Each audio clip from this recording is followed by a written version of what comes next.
président de la commission. Après la lecture du rapport, un député par groupe parlementaire, un député non inscrit peuvent poser une question préalable tendant à décider qu'il n'y a pas lieu à délibérer.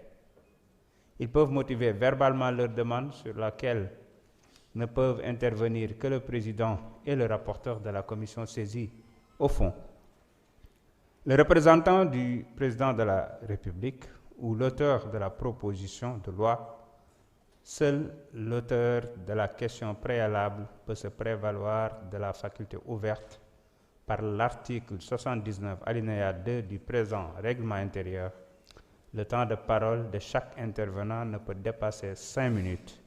Si la question préalable est adoptée, le projet est rejeté. Si elle est repoussée, la discussion générale du rapport s'engage. Allez-y.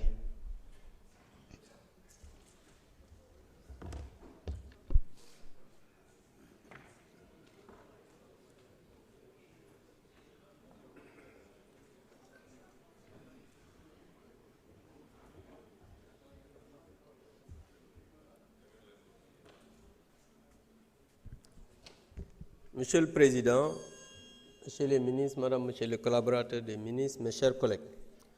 Monsieur le Président, je voudrais poser cette question préalable tendant à ne pas délibérer en m'appuyant d'abord sur la soi-disant dette cachée et la transparence. Premièrement, sur la soi-disant dette cachée, il est indispensable de revenir aux documents qui fondent cette notion et qui jusqu'ici n'ont jamais été communiqués de manière complète à la représentation nationale. Je parle notamment du rapport de l'Inspection générale des finances, du rapport provisoire de la Cour des comptes, des bulletins statistiques de la dette qui n'ont pas paru depuis juin 2024, et pour terminer, Monsieur le ministre, du fameux rapport du cabinet Mazars. Ces rapports sont nécessaires, voire essentiels, pour comprendre la structuration de cette dette et en évaluer la véracité, l'ampleur et les responsabilités. Par ailleurs, Monsieur le ministre, puisque le gouvernement affirme que cette dette cachée est désormais intégrée dans les chiffres officiels, j'aimerais poser une question simple, directe et légitime. Quel est le montant exact prévu dans la loi des finances pour le remboursement de cette partie de cette dette pendant cette année 2026? En termes clairs, Monsieur le ministre, combien la dette cachée va-t-elle coûter aux Sénégalais en 2026? D'autant que, selon vos propres déclarations, cette dette serait la cause principale de toutes les difficultés économiques auxquelles le pays fait face. La transparence devient donc une exigence incontournable. Deuxièmement, Monsieur le ministre, je propose qu'on ne puisse pas délibérer, puisque la loi portant système de planification nationale et la légalité des actes budgétaires. Cette loi des finances repose juridiquement sur la loi portant système de planification nationale. Or, cette loi, c'est-à-dire la loi de 2029, aujourd'hui, soit caduque ou bien soit clairement violée dans son application. Dès lors, Monsieur le ministre, une question fondamentale se pose. Si la loi sur la planification nationale n'est pas respectée, sur quelle base légale repose cette loi de finances que nous voulons voter aujourd'hui et qui est censée être la déclinaison de cette loi de planification sur la planification nationale? Et par extension, Monsieur le ministre, quelle est la validité juridique des actes de gestion pris en référence à une loi cadre qui ne fonctionne pas ou bien qui ne fonctionne plus ou n'est plus appliquée? Il est de notre devoir, en tant que représentants du peuple, de garantir que l'action gouvernementale reste conforme au droit. La cohérence législative n'est pas un détail, Monsieur le ministre.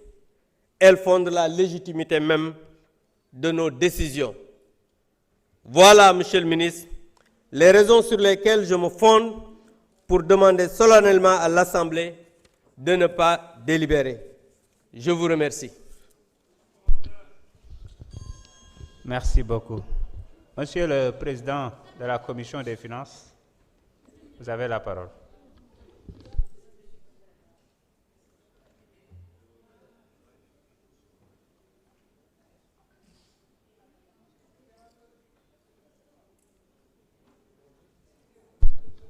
La carte n'est pas insérée.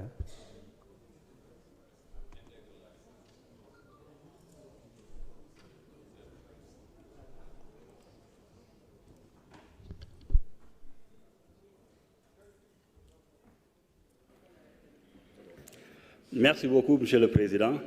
Monsieur le Président, nous pensons que notre collègue qui vient de passer ici veut tout simplement retarder la séance. Nous rejetons complètement ces propos. Je vous remercie. Monsieur le rapporteur.